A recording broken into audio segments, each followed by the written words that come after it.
IoT itu menurut saya sebuah teknologi yang digunakan untuk memudahkan pekerjaan manusia.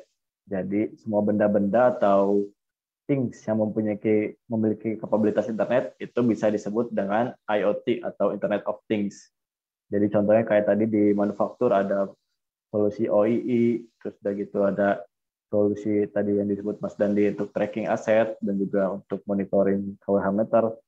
Itu semua tujuan utamanya itu untuk mempermudah kegiatan kehidupan sehari-hari.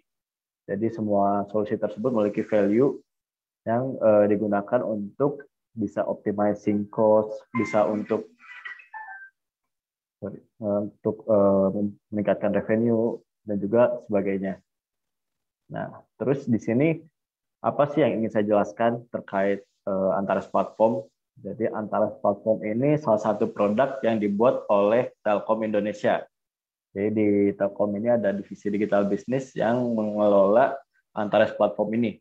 Antares Platform ini mungkin kalau dijelasin secara harfiah merupakan horizontal platform IoT yang digunakan untuk melakukan penyimpanan data dari sensor-sensor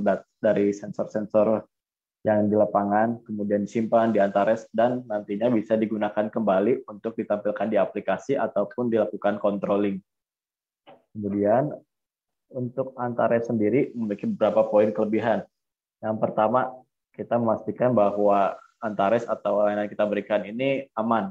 Jadi semua data-data yang disimpan dari sensor dari perangkat punya pelanggan itu kita simpan dengan aman dengan metode-metode yang udah kita terapkan di 1M2M. Kemudian yang kedua, reliable. Apa itu reliable? Jadi platform kita itu siap digunakan kapan saja dengan availability 99,99%. Jadi buat rekan-rekan yang ingin menggunakan Antares untuk melakukan penyimpanan data maupun mengambil data dari Antares itu sangat memungkinkan dari manapun dan kapanpun. Kemudian yang ketiga, real-time data. Jadi buat teman-teman atau rekan-rekan yang ingin menggunakan use case yang membutuhkan data real-time, itu sangat memungkinkan untuk menggunakan Antares. Kemudian yang keempat, ada fully control. Jadi buat user-user yang ingin menggunakan Antares, itu bisa menggunakan Antares sesuka hati. Artinya user bisa mengelola device-device-nya, perangkatnya, ataupun datanya itu sesuai keinginan user. Kemudian yang kelima, Open API. Jadi kita menyediakan API-API yang bisa digunakan oleh user Antares untuk melakukan store data ataupun mengambil data dari Antares dan nantinya akan dimanfaatkan untuk kebutuhan operasional. Kemudian yang keenam ada extensive infrastruktur. Jadi kita menyediakan infrastruktur yang cukup baik di Antares. Dan yang ketujuh easy to connect. Jadi buat rekan-rekan yang ingin menggunakan Antares ini cukup mudah. Jadi buat rekan-rekan yang punya perangkat device ataupun sensor terus kemudian ingin menghubungkannya ke Antares itu cukup mudah. Kita sudah sediakan dokumentasi atau cara-cara bagaimana menghubungkan platform Antares dengan perangkat rekan-rekan. Kemudian yang kedelapan, various connectivity. Jadi kita sifatnya agnostik terhadap berbagai macam connectivity. Jadi mau pakai GSM, pakai Wi-Fi, pakai LoRaWAN, pakai NB-IoT, itu kita semua bisa nerima. Jadi semua perangkat dengan jenis connectivity atau apapun, itu bisa di-handle sama Antares. Nah, kemudian selanjutnya, di mana sih posisi Antares di IoT? Jadi kalau di IoT itu mungkin kita juga udah pada tahu ya rekan-rekan semua, di IoT itu ada yang namanya IoT stack. Kalau di istilah yang umum mungkin ada yang namanya istilahnya OSI layer. Nah, OSI layer adalah lapisan-lapisan pada jaringan dan juga di IoT pun ada lapisan-lapisan. Nah, itu namanya disebutnya IoT stack. Nah, di IoT ini bedanya ada 4 stack atau 4 lapisan. Yang pertama, lapisan paling bawah itu ada device. Jadi device itu biasanya bagian-bagian dari sensor atau perangkat yang memiliki konten data yang diterima dari mesin-mesin ataupun dari environment di sekitarnya itu ada di layer paling bawah di device. Jadi solusi-solusi yang kayak disebutkan Mas Ale tadi di manufaktur, buat OII, kemudian yang disebutkan Mas Dandi terkait KWH meter dan lain-lain, itu ada di layer paling bawah di device. Kemudian di atasnya ada layer connectivity. Layer connectivity ini adalah media untuk menghubungkan antara perangkat untuk sampai ke server. Jadi media yang memiliki kapabilitas untuk menghubungkan perangkat ke internet. Contohnya ada 4G atau LTE ataupun GSM, itu termasuk salah satunya. Kemudian juga ada LoRaWAN, terus ada NB-IoT, ada juga Wi-Fi yang pada umumnya. Nah, di sini kita udah bekerja sama dengan Everynet untuk menggelar jaringan LoRaWAN. Jadi kita dan Everynet memasang perangkat-perangkat gateway LoRa, kemudian dipasang di kantornya Telkom untuk ditransmit ke lingkungan di sekitarnya. Jadi kita udah kurang lebih memasang 700 gateway dengan Everynet di lingkungan Telkom di seluruh Indonesia. Nah, di sini kenapa bisa seamless? Jadi semua data yang masuk dari LoRaWAN yang ada di Indonesia, terutama yang digunakan Everynet, itu semua data yang masuk akan diteruskan ke Antares. Jadi untuk mengkonsumsi data LoRaWAN yang masuk lewat Ethernet itu harus dikonsumsi lewat Antares. Jadi bagaimana cara mendaftarkan sampai cara untuk mengambil datanya itu bisa lewat Antares. Itu bisa diakses di antares.id. Kemudian di atasnya ada layer platform. Nah, platform ini sebuah tempat atau wadah atau middleware ataupun bisa disebut secara singkat cloud storage, itu adalah salah satu tempat yang kita jadikan produk utama, yaitu di bagian platform kita membuat namanya Antares. Nah, di Antares ini dia menjadi penengah antara device untuk bisa sampai ke aplikasi. Jadi buat rekan-rekan yang ingin menggunakan LoRaWAN itu bisa konsumsi datanya untuk mengirimkan data dari perangkat, itu bisa diambil dari Antares. Nah, di atasnya Antares ada layer aplikasi. Jadi yang paling atas ini yang sudah paling umum yang bisa kita pakai, itu ada aplikasi Android, ada website ataupun ada yang lainnya. Nah, itu bisa data-data yang diterima di Antares itu bisa dikonsumsi oleh aplikasi untuk ditampilkan lagi. Jadi kayak misalnya tadi yang disebutkan ada asset tracking, atau asset tracking data dikirim lewat LoRa. Datanya dikirim lewat LoRa, kemudian data yang diterima di BTS diteruskan ke network server, kemudian dari network server LoRa-nya diteruskan ke Antares. Jadi di Antares, datanya bisa langsung dikonsumsi oleh usernya. Jadi dari situ user bisa membuat tampilan yang lebih menarik untuk pelanggannya, sehingga user tersebut bisa mendapatkan experience yang lebih baik. Kemudian, secara ekosistem di mana sih Antares ada di sebelah mana? Jadi kalau di antara ekosistem orang atau pemain-pemain di IoT, Antares itu berada di tengah-tengah atau berada di lingkungan dari para developer ataupun penyedia perangkat, kemudian data analitik, dan juga connectivity provider. Jadi Antares sendiri tidak bisa berdiri dengan sendirinya karena Antares memerlukan beberapa pemain lain agar bisa menjadi sebuah ekosistem IoT. Yang pertama, buat application developer itu bisa tentu saja sangat berhubungan dengan Antares karena Antares sendiri bukan sebuah horizontal platform yang tentunya fokusnya untuk memberikan solusi secara horizontal. Jadi buat application developer yang biasanya menggunakannya untuk memberikan solusi vertikal atau misalnya fokusnya di manufaktur, itu bisa bekerja sama dengan Antares untuk membangun si aplikasi. Kemudian juga seperti penyedia perangkat, tadi disebutkan juga sama Mas Dandi, ada banyak sekali penyedia perangkat, termasuk FOMO juga, itu bisa mengintegrasikannya dengan Antares untuk bisa mengirimkan datanya ke Antares dan juga bisa diambil juga. Kemudian setelah diambil data-datanya, nah data yang terkumpul itu bisa dilakukan atau diolah dengan data analytics sehingga mendapatkan nilai yang lebih dari data-data tersebut. Dan yang terakhir, dengan adanya dukungan dari connectivity provider, tentu saja data tersebut sangat memungkinkan karena tanpa adanya connectivity provider tentu saja data-data dari perangkat tidak bisa dikirim. Jadi contohnya kalau kita mengirim lewat Wi-Fi, kita perlu provider seperti IndiHome atau seperti First Media dan lain-lain. Kalau misalnya kita pengguna GSM, kita perlu pakai Telkomsel, XL, dan lain-lain. Nah, next kita sebutkan apa aja fitur yang ada di Antares. Yang pertama, fitur di Antares itu ada ya Ini based on website saat ini. Jadi kita masih mengembangkan untuk mobile-nya. Untuk saat ini bisa diakses di antares.id. Jadi buat rekan-rekan semua yang penasaran bagaimana cara menggunakan Antares atau tertarik dengan Antares, bisa langsung mengakses Antares di antares.id.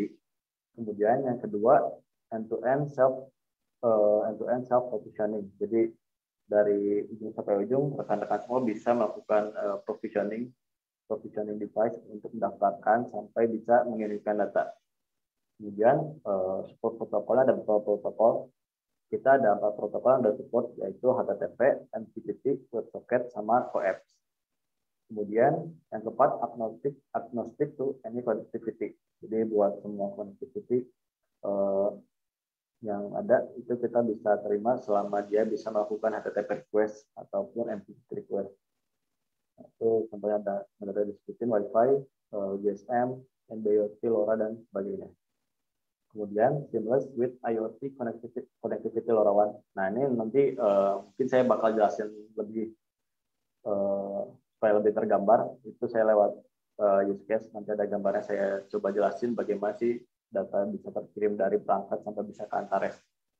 Kemudian yang keenam, provide many libraries and example. Jadi kita menyediakan banyak library dan juga example untuk rekan-rekan yang ingin menghubungkan perangkatnya ke Antares. Jadi buat teman-teman developer ataupun yang tertarik untuk menghubungkan ke Antares, kita udah nyediain tutorialnya.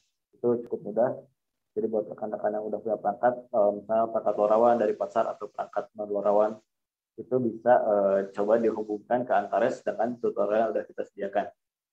Kemudian yang ketujuh, kita desain dan develop pada standar global WAN M2M. Jadi kita mengikuti standar global dan kita saat ini sudah menyandang standar global WAN M2M itu per Maret 2019.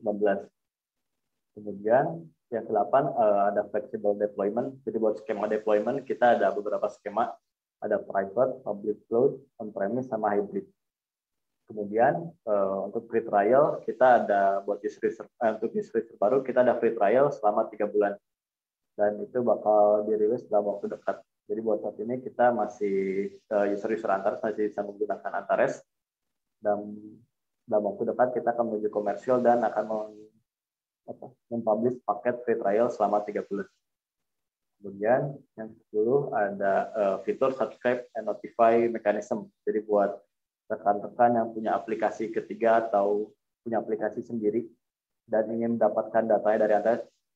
Misalnya contohnya rekan-rekan punya perangkat tracking atau perangkat sensor apapun itu, kemudian datanya dikirimkan ke Antares, tapi rekan-rekan semua nggak pengen ambil data dari Antares sendiri, pengennya Antares yang ngirimin data ke aplikasinya. Nah itu sangat memungkinkan dengan fitur ini. Jadi Antares bakal meneruskan data setiap ada data masuk dari perangkat ke aplikasinya rekan-rekan.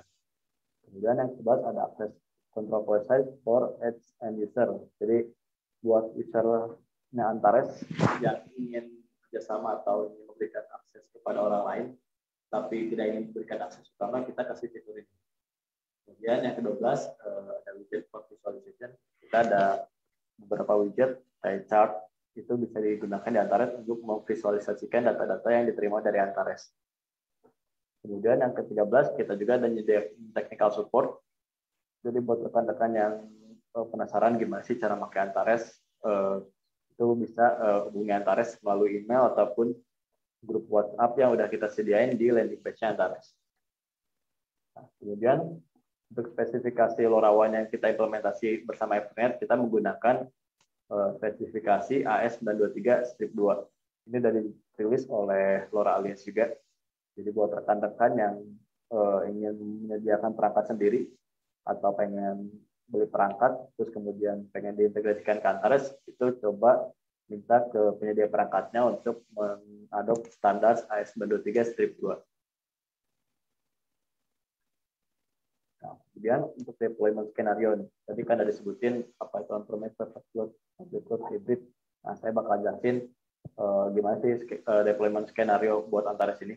Jadi buat user Antares yang ingin datanya tidak ingin terpublish atau datanya terlalu dipegang oleh environment tertentu, misalnya kayak di Kimia Farma.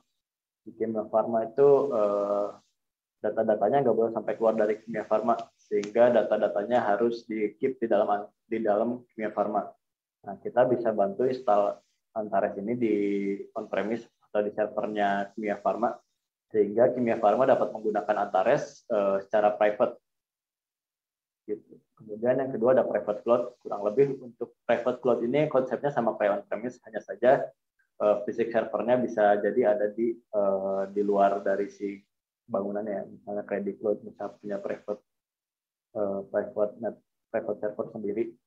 Nah, itu untuk skemanya kita installkan Antares di server di private cloud tersebut.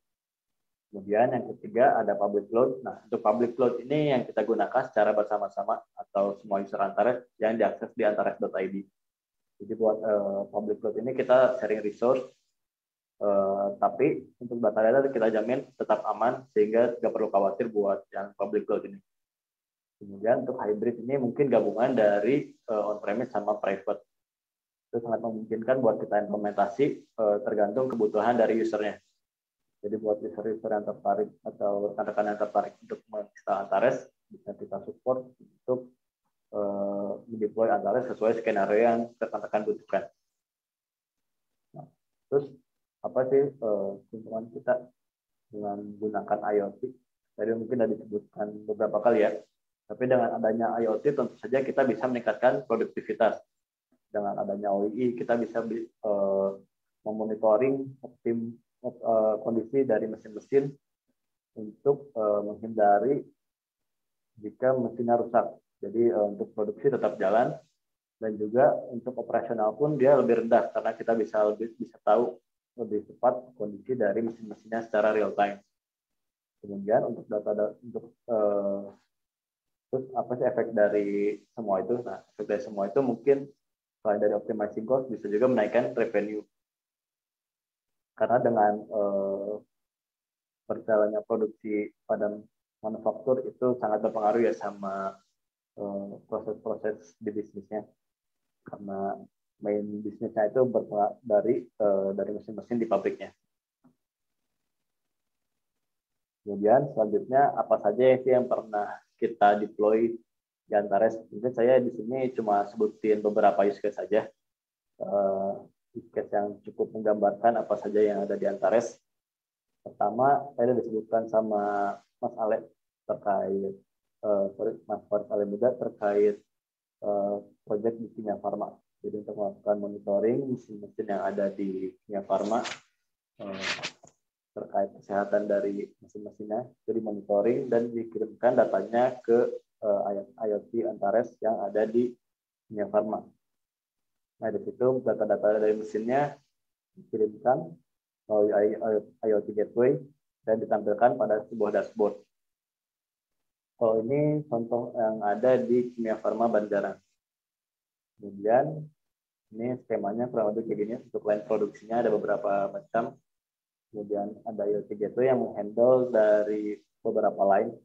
Kemudian datanya dikirimkan ke Antares yang ada di on-premise-nya Kimia Farma. Nah, ini mungkin saya sekalian menjelaskan bagaimana skema dari LoRa. Nah, di sini kita ada use case di mana kita melakukan monitoring kualitas air di PDAM. Di sini case-nya kita ambil di PDAM Tirtawening Bandung. Nah, di sini kita melakukan monitoring dari hulunya PDAM atau tempat PDAM menyediakan air. Kita melakukan pengecekan dari bak koagulasi sampai bak filtrasi terkait air yang dikelola oleh PDAM. Kita monitoring dari pH-nya, kemudian EC, turbidity, water level, dan temperaturnya. Data-data yang diambil dari air yang ada di PDAM kita kirimkan melalui LoRaWAN. Jadi kita kirim ke gateway LoRa terdekat karena di sana sangat sulit untuk koneksi sinyalnya. Jadi buat di daerah hulu yang jarang ada bangunan itu sinyalnya cukup lemah juga. Jadi kita gunakan LoRaWAN yang kelihatannya cukup efektif untuk digunakan di lokasi tersebut. Nah, dengan LoRaWAN ini kita bekerjasama dengan Esnet memasang gateway-nya di lokasi sekitar PDAM. Kemudian data-data yang dikirim dari sensor diterima oleh gateway dan diteruskan ke Antares. Sehingga user-user dari PDAM bisa mengambil data dari Antares dan ditampilkan pada sebuah aplikasi dashboard. Nah, untuk case ini untuk PDN selain dari dulu, kita juga melakukan monitoring di residensial atau di pelanggan untuk melakukan monitoring jumlah pemakaian air yang digunakan oleh pelanggannya PDAM. Mungkin konsepnya sama seperti PLN, PEK, dan juga gas meter. Itu kita melakukan monitoring dari meterannya dan dikirimkan datanya lewat LoRaWAN, lewat Ethernet, kemudian dikirimkan ke Antares. Kemudian ada aset tracking juga. Jadi di sini ada aset tracking, gak cuma aset doang ya. Kita ada use case di mana kita melakukan monitoring dari kendaraan. Nah, ini salah satu produk yang ada di Telkom atau di slide kami di IoT. Itu ada Indikar juga. Jadi buat solusi rekan-rekan yang kiranya ingin melakukan distribusi, misalnya distribusi vaksin dan ingin melakukan monitoring di mana sih si lokasi kendaraannya, itu bisa menggunakan solusi dari kita. Itu kita bisa melakukan tracking dan juga melakukan pengecekan terkait kondisi mesinnya. Kemudian next, untuk case satu lagi kita ada smart poultry. Ini terkait peternakan ayam. Jadi kita memasang beberapa sensor yang mungkin dari disebutkan sama Mas Faris Al-Muda juga sebelumnya. Ini case di mana kita melakukan pengecekan terkait environment atau kondisi dari kandang ayam. Karena kandang ayam itu perlakuannya harus khusus sehingga mempengaruhi pertumbuhan dari ayam-ayam. Nah, dengan alat ini kita bisa melakukan monitoring kondisi dari temperatur, kemudian kecepatan angin, dan lain-lain, sehingga kita dapat memantau apakah kondisi tersebut sudah kondisi yang terbaik yang untuk kondisi ayam atau tidak. Misalnya tidak, kita bisa melakukan pengaturan pada fan-nya ataupun pada alat-alat aktuator lainnya. Terus kemudian terakhir, what kode IoT. Jadi setelah pakai IoT atau setelah pakai Antares, apa sih kelebihan yang kita bisa dapat? Nah, dengan adanya IoT, kita bisa melakukan big data analytics atau melakukan analisis dari data-data yang sudah kita punya. Jadi data-data yang sudah kita punya, kita kumpulkan dari berbagai jenis macam sensor maupun berbagai macam jenis mesin, itu bisa kita olah, kumpulkan, dan juga dapatkan value dari data tersebut. Nah, dari situ kita bisa membuat AI atau teknologi yang lebih tinggi lagi untuk mempelajari apa yang terbaik untuk mengoptimasi dari ke segi operasional ataupun segi bisnis.